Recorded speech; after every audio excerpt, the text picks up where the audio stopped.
alauna. O alam ka, alas 2. Para ayusin lang yung bangkay ng asawa ko. So ngayon, ang dami nilang hinihingi na mga requirements para ma-release namin, madala namin sa Manila. Eh hanggang ngayon, hindi pa gumagalaw yung papel eh.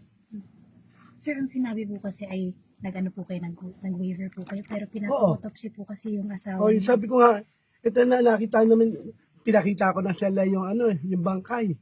Where nakita nila, tinignan nila kung ano yung itsura. Tapos, papa-autopsy nila na pag nakita nila siguro, karapatan na namin na nagbigay na kami ng waiver. Sir, bakit po ayaw niyo pong ipa-autopsy? Alin? Yung, Ba't tayo papa-autopsy pa?